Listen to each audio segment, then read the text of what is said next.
నేను సజీవురాలిగా ఉండి నిన్ను స్తుతించే భాగ్యాన్ని ఇచ్చావు ప్రభు.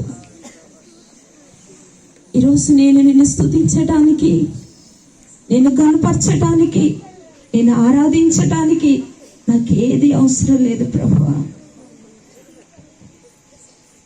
పరిశుద్ధాత్మ దేవుడానికి స్తోత్రాలయ్యా, సర్వశక్తిమంతుడానికి స్తోత్రాలు.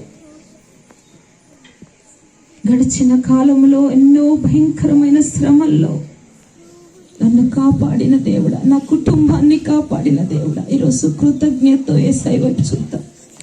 ఈరోజు ఈ ప్రాంగణంలో నీవు ఉన్నావంటే ఒక మంచి ఏర్పాటు చొప్పున దేవుడు నీతో ముఖాముఖిగా మాట్లాడాలని, నీ హృదయంలో ఉన్న భయాలన్నీ తీసివేయాలని, నీ ఇంటిలో ఉన్న గలిబిలిలన్నీ తీసివేయాలని, సంతానాలను కావాల్సింది నీ కుటుంబంలో ఉన్న ప్రతి సమస్యను తీసివేయాలని, నీతో ముఖాముఖిగా మాట్లాడాలని యేసయ్య ఇష్టపడుతున్నాడు. ఒకసారి 2 చేతులు పైకెత్తి యేసయ్య వైపు చూపించు.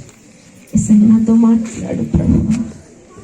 ఇంతవరకు ఎలాగో నాకు ఇష్టం వచ్చినట్టు నేను బ్రతికాను, పడ్డాను. అశాశ్వతమైన వాటి వైపు పరుగులెత్తుకుంటూ శాశ్వతమైన నిన్ను మర్చిపోయాను ప్రభు. ఈరోజు సంపూర్ణంగా నీకు సరెండర్ అవుతున్నాను తండ్రి. నన్ను జ్ఞాపకం చేసుకో ప్రభు. 24 పెద్దలతోటి, కోటాను కోట్ల దేవదూతలతోటి, కెరూబులు సెరూబులతోటి, 4 జీవులతోటి నాయనా నిన్ను స్తుతిస్తున్నప్పుడు పరిశుద్ధుడు పరిశుద్ధుడు పరిశుద్ధుడు అని స్తుతిస్తుంటే గడప కమ్ముల పునాదులు అదిరిపోతున్నాయి ప్రభు. ఈరోజు నా జీవితం ద్వారా, నా పాట ద్వారా, నా యొక్క నడవడి ద్వారా నిన్ను కనుపరిచే కృపను దయచి యేసయ్య చూడండి ఒకసారి. యేసయ్య పరిపూర్ణంగా 2 చేతులు పరిపూర్ణంగా ఎత్తితే పరిపూర్ణంగా యేసయ్య మిమ్మల్ని ఆశీర్వదించబోతున్నాడు. ఈరోజు ఇక్కడ మ్యూజిక్ లేదని ఏమి లేదని ఎవరు అనుకోవద్దు. పరిశుద్ధాత్మ దేవుడు ప్రత్యేకంగా మిమ్మల్ని అందరూ అభిషేకించబోతున్నాడు. నీకు దేవునికి ఏది అవసరం లేదు. డైరెక్ట్గా నువ్వు యేసయ్యతో మాట్లాడు. ఈరోజు నేను ఏది ఆటంకపరచడానికి ఇష్టపడట్లేదు. పరిశుద్ధాత్మ దేవుడు మాత్రమే నీతో మాట్లాడడానికి ఇష్టపడుతున్నాడు. సర్వోన్నతుడు నేను బలపరచడానికి ఇష్టపడుతున్నాడు. సర్వోన్నత స్థలముల మీద దేవునికి మహిమ, భూమి మీద తనకి ఇష్టమైన ప్రజలకు సమాధానం ఇవ్వటానికి యేసయ్య వచ్చాడు. ఈరోజు నేను సమాధానంతో నింపి పంపబోతున్నాడు, సంతోషంతో నింపి పంపబోతున్నాడు, ఆశీర్వాదంతో నింపి పంపబోతున్నాడు. గొప్ప శ్రేష్టమైన ఈవులతోటి నేను ఆశీర్వదించబోతున్నాను. యేసయ్య 2 చేతులను ఎత్తావంటే నీ 2 చేతుల నుండి ఆశీర్వాదాన్ని కుమ్మరించబోతున్నాడు. హల్లెలూయా హల్లెలూయా. యేసయ్యా నీకు స్తోత్రాలు ప్రభువా, బలమైన వాడా నీకు స్తోత్రాలు.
దేవుడు మనతో మాట్లాడేలాగున, దేవుని సందేశము మన వినులాగున, పరిశుద్ధాత్మ దేవుడు మనల్ని తేట తెల్లముగా తన వాక్యముతో నింపులాగున స్తుతి ఆరాధనతో ప్రార్థించుకుందాం. తరువాత వెంటనే దైవ సేవకు సమయం ఇద్దాం. ప్రార్థించుకుందాం. సకల సృష్టికి కారణభూతుడా పరిశుద్ధాత్ముడమైన దేవ, తండ్రి కుమార పరిశుద్ధాత్ముడా నీకు వందనాలు.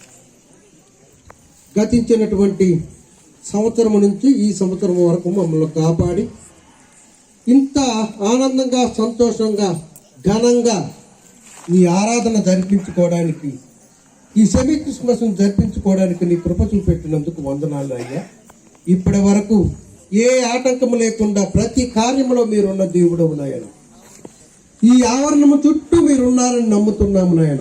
ఈ రాత్రి నీ సేవకుని ద్వారా మంచి వాక్యమును, మంచి సందేశమును ఇక్కడున్న మా ప్రతి ఒక్కరికి అందించండి. నీ వాక్యానుసారమైనటువంటి జీవితాన్ని జీవించే భాగ్యం మాకు ఇవ్వండి నాయన. ఇది నీ సన్నిధి అని మర్చిపోకుండా నాయన, మా హృదయాల్లో వాటిని ధ్యానించుకోవడానికి, నెమర వేసుకోవడానికి, నీ వాక్యానుసారముగా జీవించడానికి నీ జీవితాలు మాకు ప్రసాదించండి. ఇప్పటి వరకు నాయన పాటల ద్వారా, వాక్యాల ద్వారా, నాయన ఆరాధన ద్వారా నిన్ను ఎంతగానో స్తుతించాము నాయన. ఇంకా నాయన మరి సమయం కొద్దిగా ఉన్నది నా తండ్రి. మా ప్రియులు బిషప్ గారు నాయన దూర ప్రాంతం నుంచి వచ్చినారు. వారి గొప్పని సందేశము వినాలని మేము ఎంతగానో ఆశపడుతున్నాము నాయన. వారి సందేశము ద్వారా ఈ ప్రాంతమంతా మార్చబడడానికి నీ కృప చూపెట్టుమని యేసయ్య పరిశుద్ధ నామమును అడిగి వేడుకుంటున్నాం తండ్రి. ఆమేన్. అందరం కూర్చుందామండి. ప్రార్థించిన దైవజనులకు మా ప్రత్యేక వందనాలు. ఆరాధనలో నడిపించిన దేవుని సేవకురాలను